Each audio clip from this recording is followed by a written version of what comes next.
ثم جعلناك على شريعة من الأمر فاتبعها ولا تتبع أهواء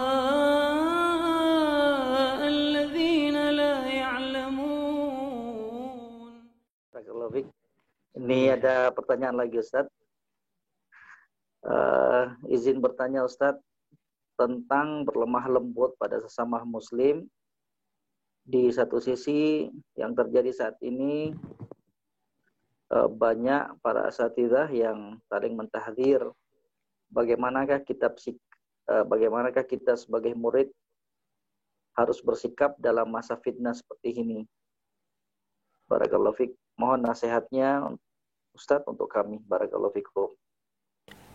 Yang pertama, sebagai seorang murid, dia itu menghormati gurunya yang jelas lurus akidahnya dan manhajnya. Kemudian yang kedua, hal-hal yang terkait dengan orang yang berilmu, kalau dia tidak paham dalam hal itu, jangan dia ikut-ikut. So, kalau dia masuk di dalam hal tersebut tanpa ilmu, dia berdosa. Dan masuk ke dalam hal yang tidak bermanfaat baginya. Kemudian yang ketiga, karena di dalam fitnah-fitnah yang terjadi itu sudut pandangan saya yang berbeda. Iya. Sudut pandangan seorang itu berbeda. Apalagi kalau seorang penuntut ilmu.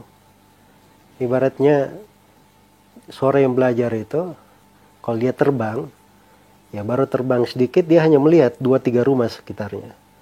Tapi kalau dia terbang lebih tinggi lagi, dia bisa melihat banyak rumah sekali. Dia bisa melihat hal-hal selain rumah, pemandangan dan sebagainya.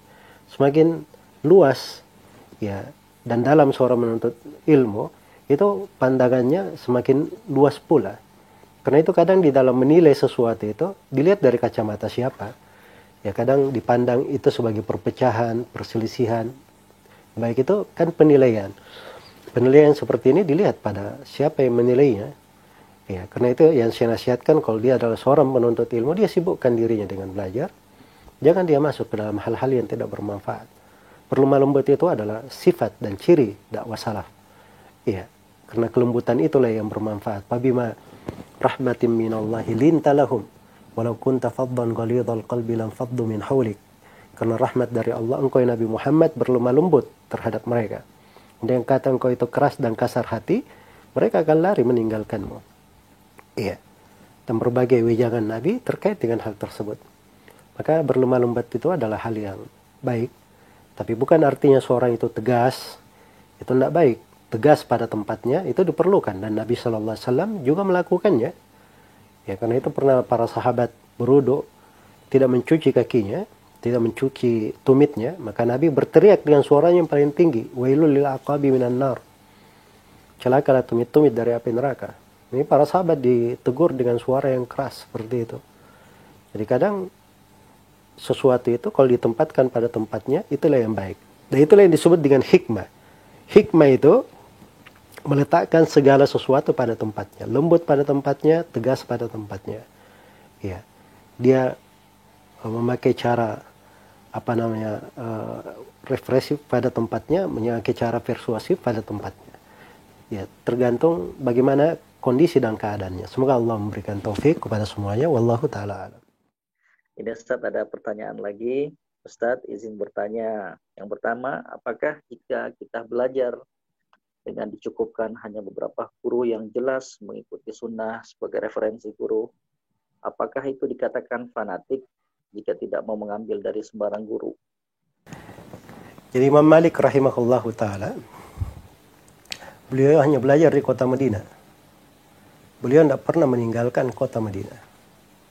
Guru-guru beliau yang berada di kota Madinah saja, atau siapa dari para ulama yang datang berkunjung ke kota Madinah. Iya. Nah, dikatakan Imam Malik ini fanatik terhadap penduduk Madinah. Apalagi kalau masuk di pembahasan usul fikih ada namanya madhab ahlul Madinah. Iya. Tidak ada yang berucap seperti itu. Dan dimaklumi ada sejumlah tabi'in, sejumlah tabi'ut tabi'in berada di dalam rawi-rawi Bukhari dan Muslim, dan gurunya tidak disebut banyak, hanya beberapa guru, tapi dia dipuji Iya. Karena itu yang menjadi ukuran adalah kebenaran ilmu yang dia sampaikan dan dipercayanya guru yang dia mengambil darinya. Itu ukuran pokoknya. Adapun banyak guru, itu kadar yang melengkapi. Itu yang lebih bagus, lebih sempurna. Jadi kalau alasannya dia tadi hanya mencukupkan dari beberapa guru, karena kaitannya guru ini itu yang berada di atas manhaj salafi atau berada di atas jalan, maka itu nggak ada masalah, itu yang sudah benar yang dia lakukan. Ya karena itu Imam Malik dan selainnya itu memperingatkan jangan mengambil dari misalnya orang yang berdusta dalam pembicaraan manusia, orang yang berbicara sembarangan, jangan mengambil dari sufi, dari tukang kisah. Nah ini tukang kisah paling banyak di masa sekarang. Ya nggak tahu dari mana asal kisahnya. Ya, disebarkan di tengah manusia, nggak ada asal usulnya, kadang hukum-hukum yang dipetik darinya. Nah, itu kadang membahayakan agama seorang. Jadi kalau dia ketemu seorang guru yang bagus, guru ini bisa membimbingnya pada bidang ilmu yang dia perlukan, maka itu dasar yang dia pegang. Kalau sudah dia kuasai, dia dapat guru yang lain, dia silahkan cari guru yang lainnya. Adapun ungkapan ambil saja dari semua guru, ambil baiknya, buang yang buruknya, itu bukan ucapan seorang penasehat. Bukan pula ucapan orang yang paham agama. Dan bukan pula ucapan orang yang mengerti jalannya Nabi SAW dan para sahabat. Iya. Karena itu tidak ada dari para sahabat Nabi yang berucap seperti itu. Ucapan mereka yang dikenal itu, apakah dari kalangan sahabat, kalangan tabi'in, dan seterusnya berjalan tengah para as-salaf. Seperti misalnya, apa yang datang dari sebagian as-salaf, al-isnadu minad din, sanad itu dari agama. Ya, inna hadal isnadu ilm atau inna hadad dinu ilm, panzuru amman ta'khuduna dinakum. Sungguhnya agama ini ilmu ini adalah agama. Lihatlah dari mana kalian mengambil agama kalian. Bukan diambil sembarangan. Ya. Itu ucapan yang batil, saya sudah terangkan ya di berbagai kesempatan. Dan kadang saya jelaskan kekeliruan ucapan tersebut dari berbagai, bisa diuraikan dari belasan sudut bahkan puluhan sudut pendalilan yang menjelaskan batilnya hal tersebut.